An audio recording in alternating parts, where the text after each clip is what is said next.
Hello students, welcome to our today's lesson. Today I shall discuss this topic from Unit 4. That means electromagnetic induction and alternating current.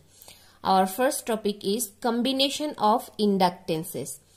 Next, energy stored in an inductor. Then AC generator, displacement current, and lastly need for displacement current. Okay, so let's start our discussion. So in earlier cases we learned about the combination of resistance and combination of capacitor or capacitance. So now our task is to find out the value of inductance when we connect them in parallel or series, that means in combination. So first one is series combination of inductances. Okay, so series combination. Okay, series combination. So for this we have to draw our diagram. So this is inductance.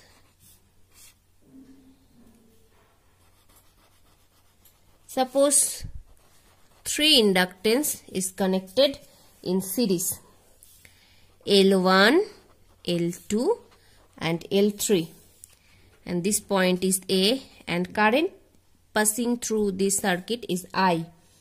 Here I, suppose this point is C, this point is D and the last point is B. Initial point is A, final point is B, and in between we have C and D.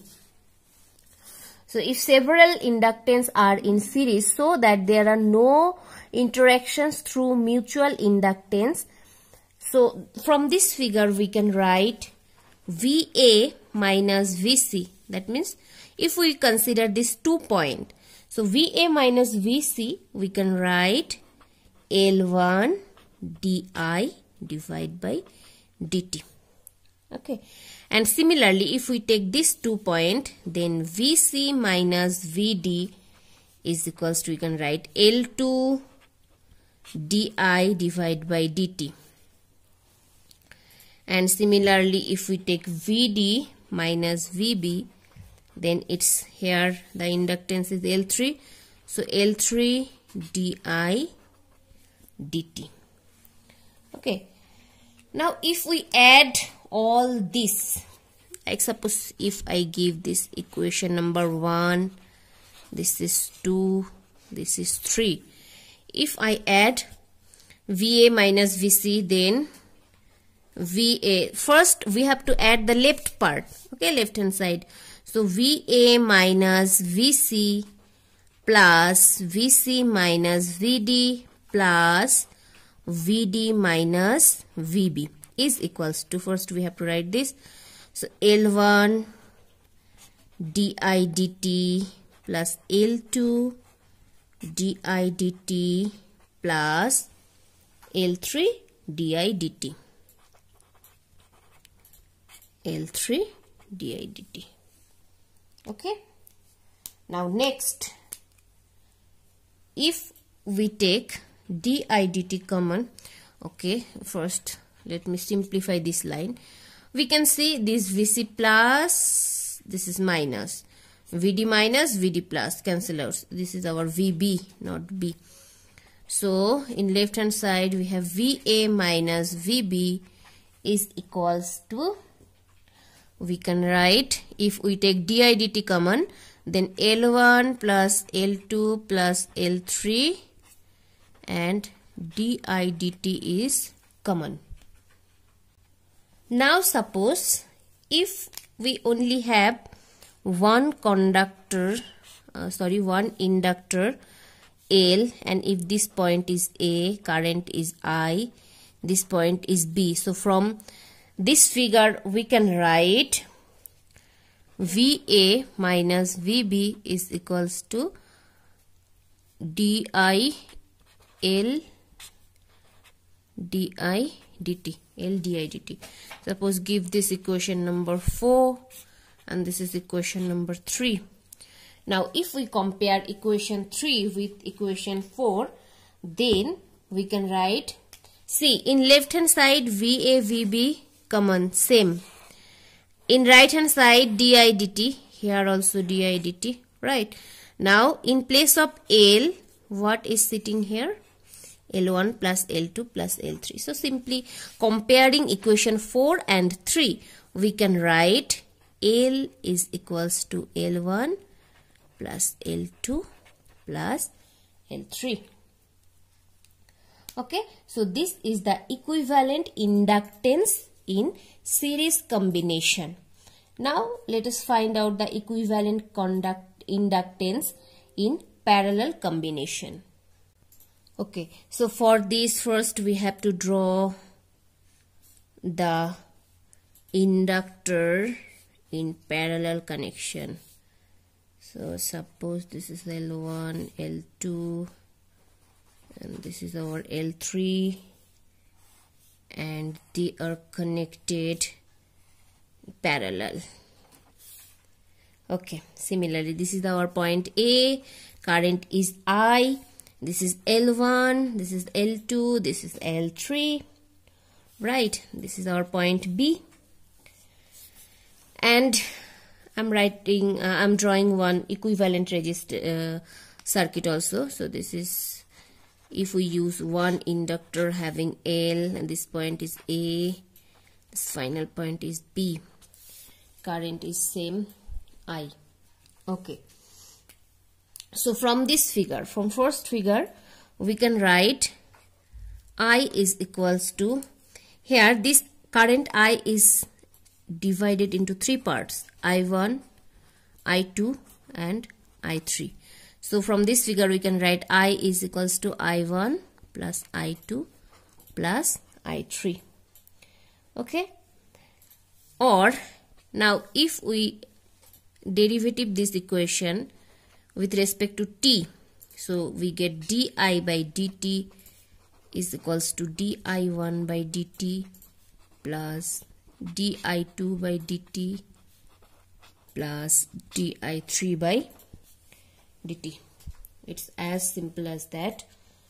So in next line we can write di dt is equals to, now what is the value for di1 by dt? If you remember our last derivation, that means from series combination, then you can easily understand di1 by dt means VA minus VB divided by L1. And similarly here we can write VA minus VB by L2 plus VA minus VB by L3. So again here if we simplify, you can take VA minus VB common, 1 by L1 plus 1 by L2 plus 1 by L3. Give this equation number suppose 1. Now again from this figure we can write di by dt is equals to VA minus VB by L. Okay, so give this equation number 2. Now if we compare equation 1 and 2, see what things are similar. In left hand side di dt, here also di dt, VA VB, here also VA minus VB. So in place of 1 by L, here 1 by L1 plus 1 by L2 1 plus 1 by L3. So simply we can write comparing 1 and 2, we can write 1 by L is equals to 1 by L1 plus 1 by L2 plus 1 by L3. Okay, so from here we can find the value of L, or we can write just up to this equation. So L is our equivalent inductance in parallel combination. Clear? Okay, now next move on our next topic. Okay, so our next topic is energy stored in an inductor. again we have to draw one diagram. Suppose this is our inductor and I is increasing and E is equals to L d dt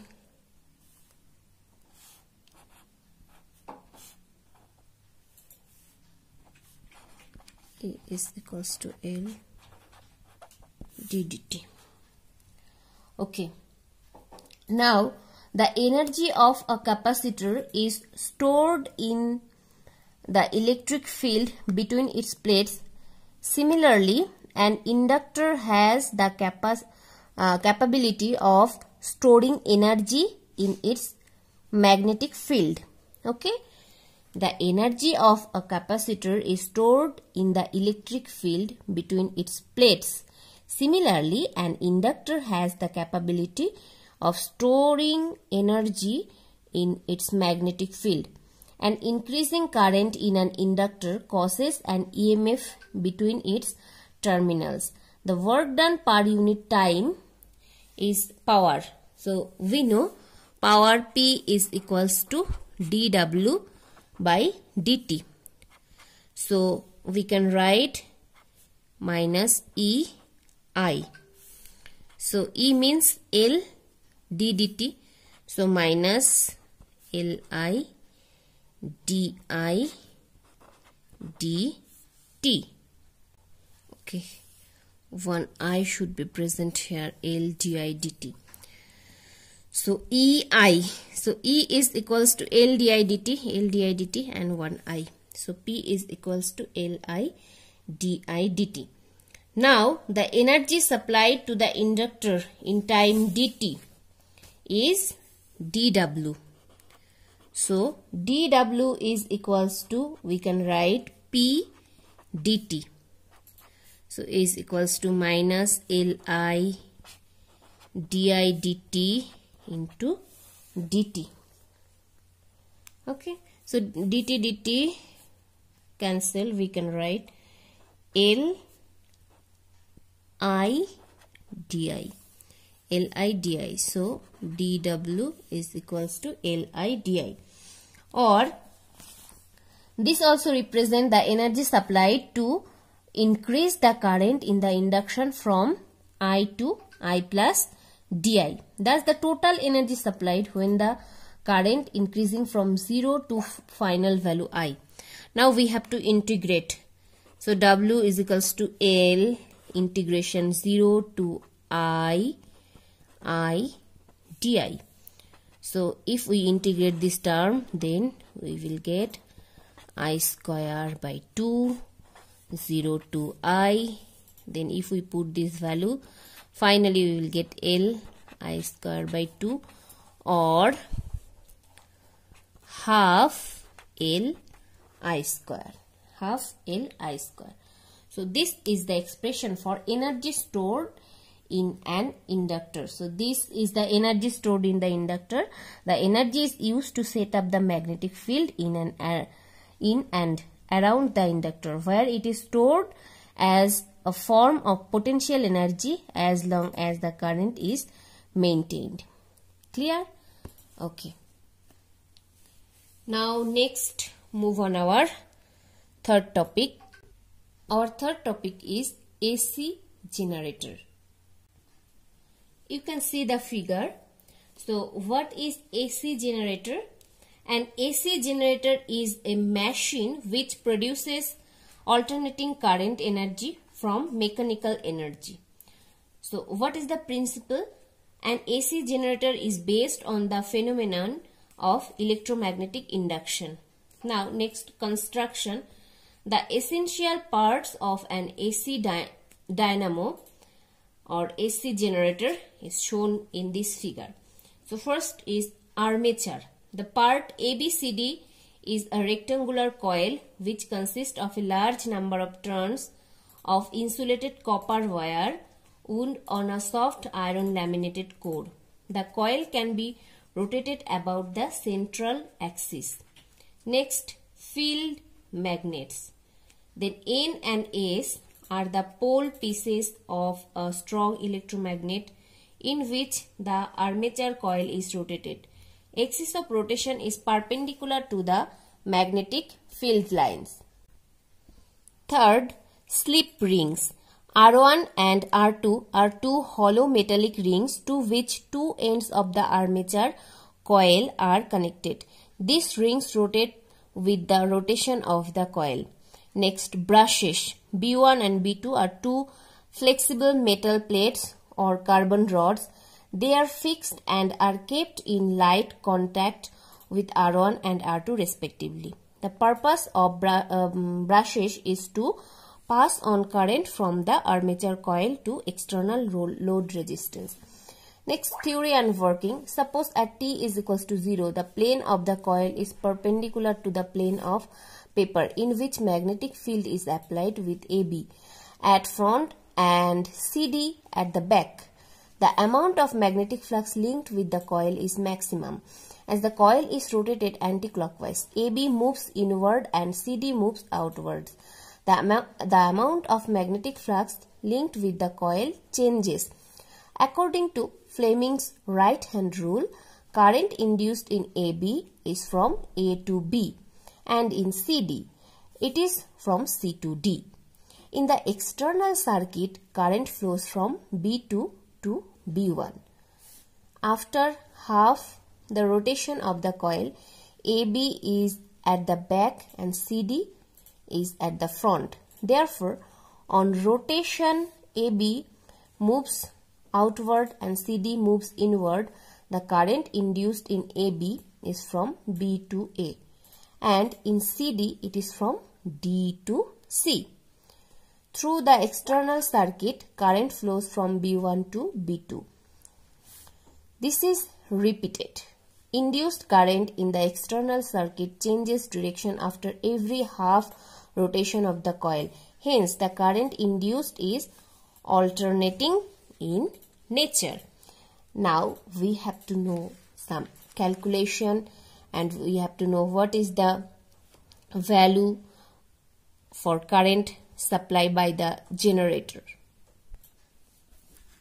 Okay, now if N is the number of turns in the coil, area enclosed by, so if N is the number of turns in the coil, A is the area enclosed by each turn of the coil, and then B is strength of magnetic field, and theta is the angle which normal to the coil makes with B at any instant t. So from this information we can write flux phi or magnetic flux linked with the coil in this position. Phi is equals to N into B dot A. Dot means BA cos theta. So BA cos theta is equals to NBA cos. Now theta means omega t. In rotation, theta is omega t, where omega is the angular velocity of the coil. As the coil is rotated, theta changes. Therefore, magnetic flux phi linked with the coil changes, and hence an EMF is induced in the coil. At this instant t, if E is the EMF induced in the coil, then we can write E is equals to minus d phi dt is equals to minus d dt of phi. So we can write E is equals to NA B omega sine omega t. Now this induced EMF will be maximum when sine omega t is 1. So E max is equals to E naught NA B omega, or we can write E is equals to E naught sine omega t. Okay. Next, if we find out the current supplied by the generator, then current I is equals to E by R is equals to E naught by R sin omega t. Okay, here E max is equals to E naught is equals to NAB omega. Okay, so here we have to put one is equals to symbol is equals to E naught. So from here, if E naught is equals to NAB omega, then in place of NAB omega we can write E naught, then sin omega t. So E is equals to E naught sin omega t. I is equals to, we can write E naught by R is equals to I naught. So I naught sin omega t. So I is equals to I naught sin omega t. We can write this. So I is equals to I naught sin omega t. So this is the expression for current supplied by the generator. Next, what is displacement current? Next, displacement current. So it is a current which is produced due to rate of change of electric flux with respect to time. So we can write ID is equals to epsilon naught d dt of phi e, where phi e is equals to flux of the electric field through the area bounded by closed curve. It is also source of varying magnetic field like conduction current. Now, what is the need for displacement current? The need for displacement current introduced by Maxwell is much more than just preserving the idea that current is continuous, even in cases where accumulation of charge occurs in a certain region of space. A displacement current also sets up a magnetic field in exactly the same way as an ordinary conduction current. This in turn means that a time-varying electric field can be a source of magnetic field.